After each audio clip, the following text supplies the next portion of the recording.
Thank you very much, and thank you for coming today. NCLS research has been built over many, many years on collaborative partnerships.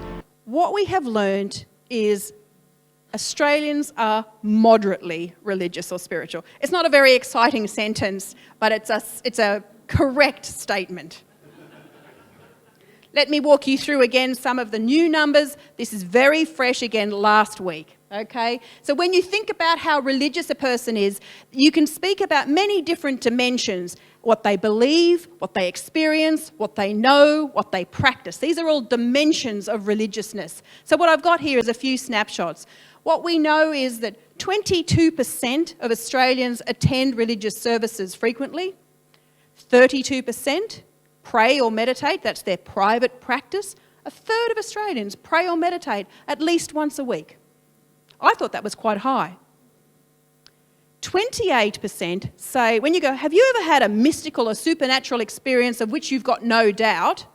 28% say, yes, I have. It may have been positive or negative, but they go, I am absolutely sure I have had a mystical or supernatural experience. You add the group then that says, I haven't, but I know someone, or I haven't, but I think it could happen, you're talking up around 2/3, who then go, yep, that transcendent stuff, I think that's a thing. Now we come to belief. At the moment, we have 6 in 10 Australians who believe in God or a higher power. And about 45%, when you come to the question of, well, okay, so you may believe or you pray or you meditate or have experiences, go to church, but does it matter in your life? Does it impact in your life? Is it salient, important? What we have is 45% of Australians say that faith or spirituality is important to their life decisions. So you can see there, if I've coloured in blue sort of where they're up to, you can see why I'm coming to the conclusion they're moderately religious or spiritual themselves. What about Jesus? This is our question that we've asked fresh. This floored me when this came through again last week. We said, what's the following statements best reflect your understanding of Jesus Christ? This is a knowledge question.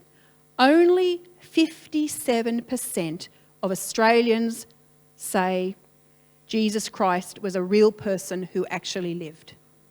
57%.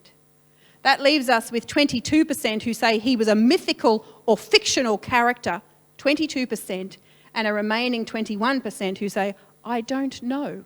Here's another one. Which, if any, of the following statements reflects your beliefs about Jesus Christ? A normal human being, 20%. God in human form who lived among people in the first century, 26%. A prophet or spiritual leader, not God, 29%. Other. And then a very big don't know category. So we're at a point now, and I think if we look generationally, we would see this even higher, where we're at a point where religious knowledge about the fact that Jesus was a real person in a real place at a real time, we're not even at that point. We asked them, how do you see yourself? So beyond what you do and practice and believe, how do you see yourself? We asked about whether people say, if you put yourself on a line from 1 to 10, do you see yourself as a religious person? Do you use that word? Because we know people go, oh, I'm not religious, I'm spiritual. So we said, well, how do you describe yourselves? So we asked religious and spiritual. Here's some very interesting results that we unearthed last year and have confirmed again this year as we're looking at how Australians behave. If you put that picture together and you go from no religious, not religious, to highly religious, not spiritual to highly spiritual, we find 4 clusters of Australians. Firstly, let's go to the group we all know and love, the neither. Non-religious, non-spiritual. About a third of Australians just go, nah, that's not me. I do not see myself that way. Then let's go up to the other end and say there is a group of about a quarter of Australians who are practicing religious and spiritual. They believe, they probably attend church, they pray, they have friends and relationships, etc. The spiritual but not religious, also known as SBNRs. This is the group that go, oh, everybody's moved over into that category. Here's the headline news for today. No, they haven't.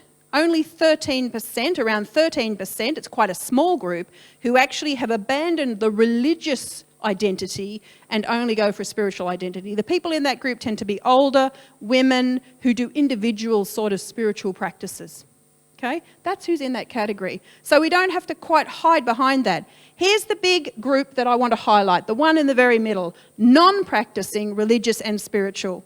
This is a discipleship issue we have, not an evangelistic issue. This is a group of people who go, I have history, I know people, I believe, I pray a bit, I sometimes go.